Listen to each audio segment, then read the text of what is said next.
ఇమీడియట్గా కోర్టు యొక్క ఆలోచనని తర్వాత క్లయింట్ యొక్క ఇన్స్ట్రక్షన్స్ని అంటే కేటీఆర్ గారి యొక్క ఇన్స్ట్రక్షన్స్ని బేస్ చేసుకొని విత్డ్రా చేస్తున్నారు. విత్డ్రా చేయడం అనేది కొట్టి పారేయడం కాదండి. విత్డ్రా చేయడం అనేది కొట్టి పారేయడం కాదు. మళ్ళీ ఎప్పుడైనా కోర్టుకు వెళ్ళొచ్చు.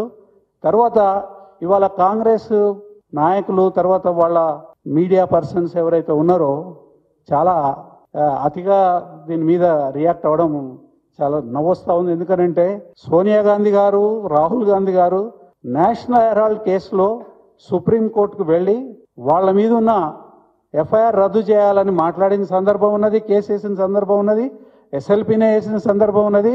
వాళ్ళు కూడా ఇదే పద్ధతిలో విత్డ్రా చేసుకున్న సందర్భం ఉన్నది. ఇప్పుడు వాళ్ళు చేస్తేనేమో కొట్టేనట్టు, కేటీఆర్ గారి కేసు అయితేనేమో కొట్టేసినట్టు, తర్వాత అర్ధసత్యాలతోని అబద్ధాలతోని అర్ధసత్యాలతోని ప్రజల్ని పక్కదారి పట్టించే కార్యక్రమం చేయడము ఇది నిందనీయము. తర్వాత చాలా చాలా ప్రిప్లెక్సింగ్ గా ఉన్నది. ఇది ఈ రకమైన ఆలోచనలు, ఈ రకమైన ఆరోపణలు ఇది ప్రజలకున్న ఏకైక ప్లాట్ఫామ్ అండి. లీగల్ సిస్టమ్ అవతల ఉండి ప్రజాస్వామిక వ్యవస్థలో ప్రజలకి ప్రజల పట్ల ఉండాల్సింది మీడియా. ఈ మీడియాను కూడా గబ్బు పట్టించే కార్యక్రమం ఈ రకంగా చేస్తే కోర్టు విషయాలలో కూడా గబ్బు పట్టించే కార్యక్రమాలు చేస్తున్నారు అంటే ఇది సరైన పద్ధతి కాదు.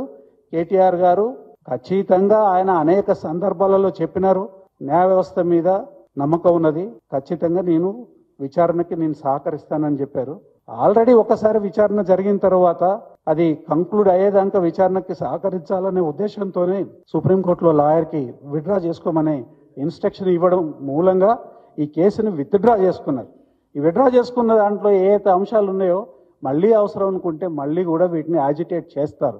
అవసరం అనుకుంటే మళ్ళీ దీనికి వక్ర భాష్యాలు జరగకూడదు. అవసరం అనుకుంటే మళ్ళీ కూడా దీనికి ఎప్పుడైనా వెళ్ళాలనుకుంటే అవకాశం ఉన్నది. మెరిట్స్ మీద దీన్ని డిసైడ్ చేయలేదు సుప్రీంకోర్టు, హియరింగ్ కూడా కాలేదు. కాబట్టి ఏదో సుప్రీంకోర్టు కొట్టేసింది అని ఏదైతే ప్రచారం జరుగుతుందో దాన్ని మేము ఖండిస్తున్నాము. అది కరెక్ట్ కాదని కూడా ఈ మాధ్యమం ద్వారా మీకు